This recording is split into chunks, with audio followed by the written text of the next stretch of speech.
Good afternoon, everybody. It's finally that time. It's time to get this thing running. We're gonna pop the battery in there, make sure all my fancy mods and everything, like the voltmeter and all the stuff and all the blinkers work and the actual bike turns on. We're gonna put some fuel stabilizer in there and fill the tank up because it's carbureted. So enjoy. I'm gonna pop the battery in and get this thing running. Alright, everybody, so basically we just have to take the cover off. I took the cover off. I cheated out of the rubber grommets because it's a little bit of a pain in the ass, so that's why it looks like it took so it was so easy. It's really not. Alright, put this in a safe spot because it's plastic. And basically here's a mess that I left myself with last year with all the tack mod and the volt gauge mod and what else is in here? Don't remember. Basically watch the videos. So you take this little plastic piece out.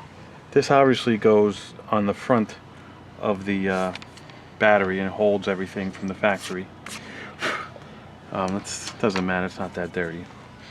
And there's a rubber strap here that goes around now. We'll just move that out of the way. Just where the battery sits great. And now basically you move all this stuff. Make sure the pads and there's no cracks and everything's out of the way. Oh, there's some stuff back there. Alright, I'm gonna just clean this up and I'll be right back. Alright, everybody, just took my Harbor Freight pancake compressor and sprayed everything out. Got it all cleaned up. Here's a little plastic piece that just sits back in there. It really does not matter which way it goes, but I'm putting it back the exact way because that's how I do things. So it just sits back right there. Looks like a protective cover. And then we grab the fancy battery that I've had charging all winter. Just noticed this. I guess the battery scrapes a little bit when I'm riding. Well, as long as it doesn't blow up, that's fine. Alright, so we move everything out of the way. The battery just drops in just like that. Oh, that was good. Well, that just sits over there. Yes, that goes on after. So we're gonna have to put that on. So let me. All right, I got that hooked back on there. So just took this little electric thing off. Just snap it right there. Okay. Now you got to protect the battery, which is with this thing here. So get the strap out of the way. Again, let's try this again. And that should be good. And it just let's see here. Let me just test fit this. I think the positive and negative I think have to go on first. Let me just double check that. And let's see. Okay, so I got it. So the negative has to go on first. So we're going to put the negative on here. I got a nice big made in the United States of America Phillips that fits. If you could get this, fits nice, perfect in there, exact size, and should be no problem putting the negative factory negative cable back in. So let's get this in. None of this should shock you. I could be completely wrong. It's not raining. It's not. I mean, I am crossing the paths. I don't know if it's just low voltage.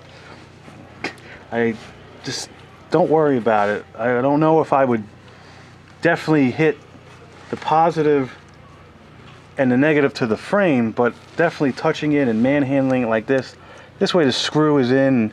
You don't have to worry about yourself getting all shocked and blown out of the shop or wherever you're on. So you know, it's tight, and just because the bike is extremely loud and it vibrates, it just wrench it. That's it. And you know what? If it's loose and falls off, the bike won't turn on. So anyway, here we go. Now we put everything back. This cable sits, yes, it sits under the battery. Perfect. It sits like this. The battery is a little bit different than the factory.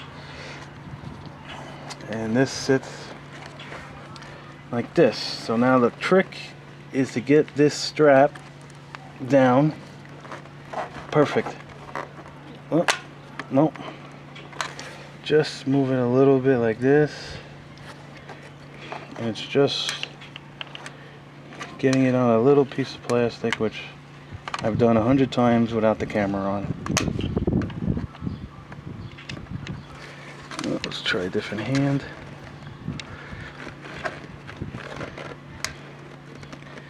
Perfect. Oh, there it is. Double check that it's on the top. Yep. You know what? I'm going to keep this wire strapped underneath it. This is on. I'm going to keep this wire here. So now technically this piece goes up there. This piece goes under there. I guess the battery does kind of jar. This sits like this. So what I like to do is, before I put the positive on, I just want to touch it to the battery. Okay, the key's not on, which means it won't do anything, but just for the fact if there was anything over winter storage sitting on there and whatever. Okay, so now we're putting the positive lead on the battery. Just like that. The nut sits in the battery with two plastic pieces that you can't remove unless you break the tab. So you won't have to worry about that. That's it. It just sits straight, like again with the just hand turn. Piece of rubber. Just sits. Let's see something, 1 second. Yeah.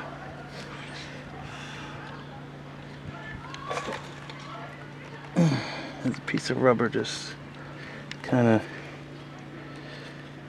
sits there.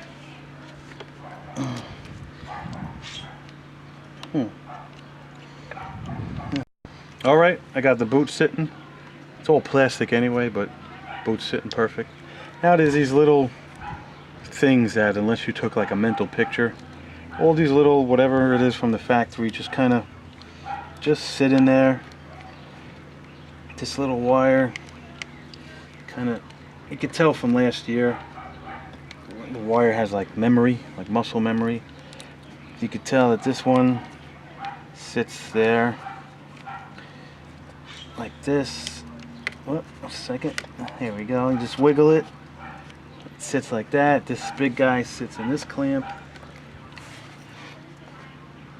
That's it. This is the main wire. And now that's it. I'm just gonna, I think I want to retape these wire nuts because of the winter. I just want to retape them, so I'll retape them real quick and I'll be right back. Alright, I retaped everything. I'm sure there's a bunch of different ways to make it permanent. I just kind of put this stuff here. The battery cover kind of just covers it. Maybe tuck that under there a little bit. This thing's fine like this. Grab this battery cover. That's it. Pop this on and 1 second. Let me just tighten this tape up here. 2 seconds. Tapped into probably the positive side. I think I soldered that part. Alright, so we'll get this on. If you notice, I have this red thing on which goes over like the fender of a car, because these pipes are expensive to buy and also expensive to redo. I had them ceramic in the previous video. It doesn't show them being ceramic, but it shows them installed. And I already had a nice little nick right where my finger is here of a ratchet. I was doing something with the seat and it just spun out, and you can see how easy right down to bare metal it is. Whether you can see that or not, I see it, it's there. Alright, so this just slips into place like that. Pops in the top right grommet. You line up the bottom left. Pop, pop. I'm just going to leave the screw loose for a second. Not that the battery cover's preventing anything from happening. If the battery exploded, I'm sure the cover would explode too. So that's it. So let's pop the key in into ignition, and let's listen for that nice Yamaha click. There's the Yamaha click, and it's reading like 12.2. Let's see if the left turn signal works. You don't have to come to the front, but it's working. That's actually the relay for the turn signal, only because I hear it clicking. So FYI, there's the turn signal relay if you ever have to replace it, because I feel it clicking in my hand. Press the button. Let's just double check the headlight. Actually, the headlight's not on because the engine's not running. That's right. And let's check the horn. Okay, so the light on the tack works, and the light on the voltmeter works. Alright, shut the key off.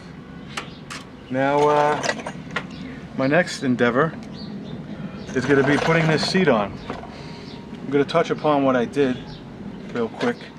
I grinded this entire piece out because previously it was hitting this aftermarket fender. I also cut the fender, and that's what these marks are for.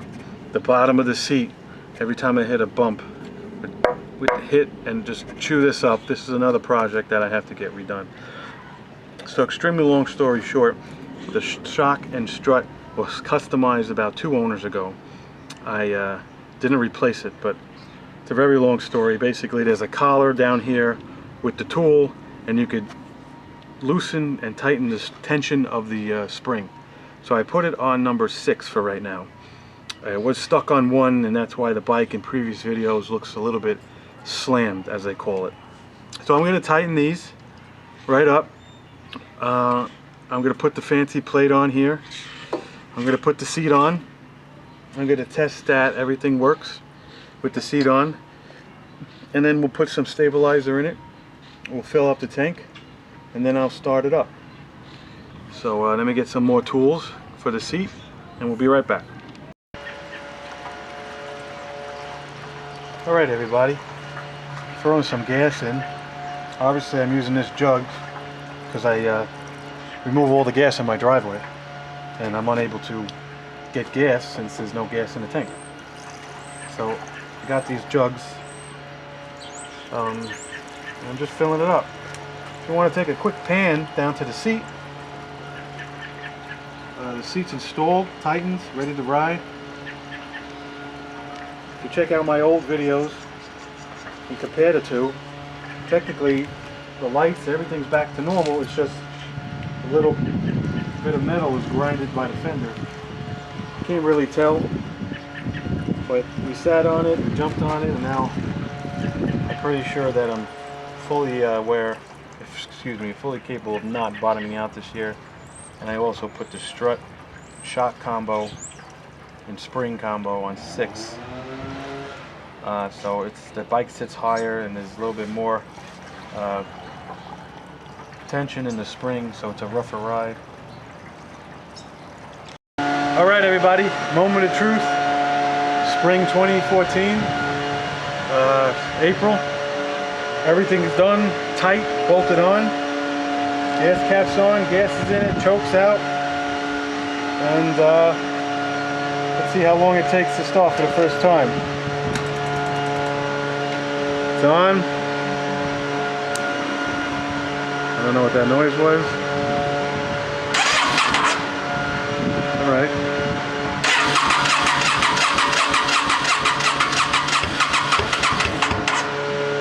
I usually give it gas, but I want to see if it starts by itself. It started by itself.